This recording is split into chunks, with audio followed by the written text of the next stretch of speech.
There's a couple things we're going to go over with these samples. One is the scale of the substrate. The other one, I was going to make them all the same color. Then I thought, well, maybe this is a chance to at least play with color.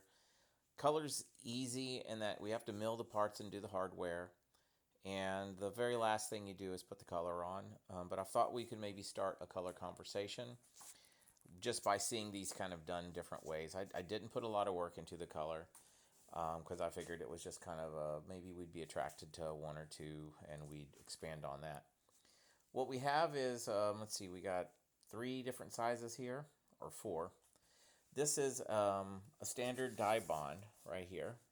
This is like the darkest, like most serious thing. This is basically a stainless finish with uh, kind of a dull chocolate brown interior, so it's just very dark and patinaed. But classic dye bond here, you know, more familiar.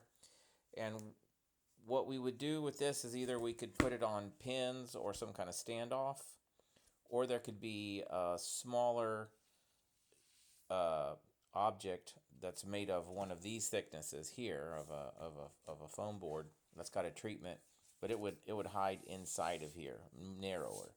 So you either get kind of a profile hanging onto it, or you get space. But that's your options with dye bond. Is you need to have kind of a secondary substrate. Now, what's easy about dye bond is you can get your standoffs or your foam kind of tucked in substrate pretty close, and then you can just stick these on with VHB and a little bit of adhesive, and move them around, as you're going.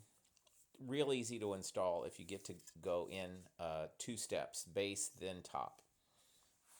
So that would be our thinnest. Second thinnest, which I kind of like, is half inch. Let's grab this one. You can see this is just really thin on the side. This has got a kind of a weird gold split type color. But I like the thickness of it because, if you can imagine, let's say we're looking up at the piece on the wall and we see, not focusing, something about like that at that angle. If we're standing at the mailbox and we're going, oh, what's that? It's got thickness to it, but it's not, a chunky thing. This would still require some kind of a standoff because it's just so close to the wall that you need a little bit of a shadow line. Then there is the 1 inch. This is you can see how thick this is.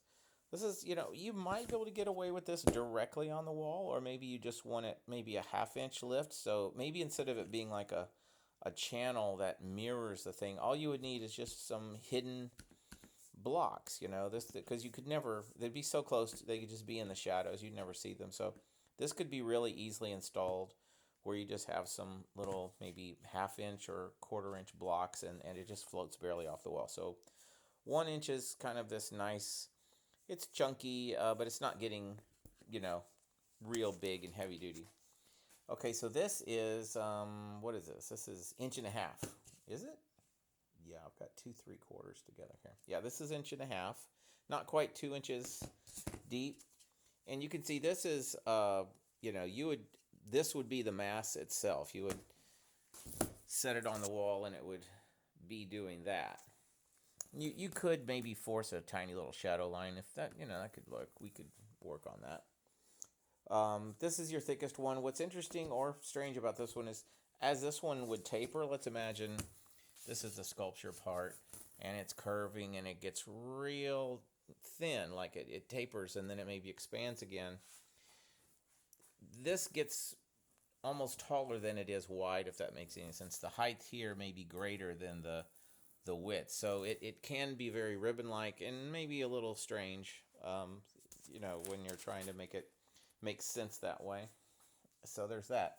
So I guess we had dye bond, 1 inch, and 1.5. No, or is this 3/4? That's 3/4. All right, I'm sorry. Dye bond, 3/4, 1.5. That's what we're working with. Now, color-wise,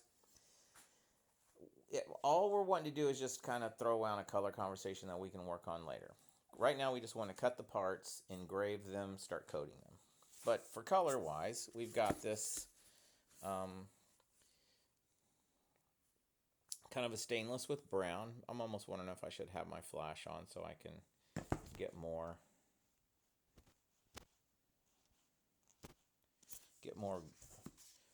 juice out of it. There we go. All right, so you can see this is a stainless. It's just got brown. This is your real serious masculine thing. This is a stainless with an antique gold in the grooves. So it's you know, it's not fun. It's kind of a serious one. This is a little brighter. This is kind of more of an aluminum finish with an opalescent white in kind of the grout lines. This has got more opalescence. You can see it's a little higher tone. This is champagne. So you can see it's like a neither. You're like, is that gold or is that silver? It's neither. It's both. And looks like it's got opalescent inside the groove line. This is really pretty. I can't imagine this not looking good. Champagne's always a winner. This is one where you can see you can shoot it one side. Now notice this. On this side, coming from here, it's silver. So, but on this side, it's gold. Okay, so you're basically hitting it, spraying it this way, and then spraying it that way.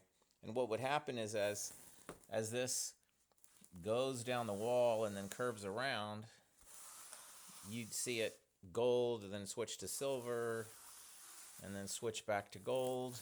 You could even do like a silver side and a gold side alternating. So there's maybe some effects to go to track with your brain what's going on with this piece. This is champagne with gold inside of the grout line. This is getting very bright. If you saw this in person, I mean, it's getting very reflective. And here's one effect also that I like. It gives it a little bit of a distressing. This is the champagne with gold, but then I've leafed the top edges. So if you can tell, let me see if I can get it into the light. Can you see how it's not perfect? There's like where there's on off with the silver leafing on top. So this has got a bit of a distress to it. You're going to get a little more of a prismatic vibe on that one. All right, that's our samples. We got to figure out how thick to make these. That's the main thing, is what substrate are we using, so I can get these on the CNC. And color-wise, that's a little bit easier to figure out. We can work on color later.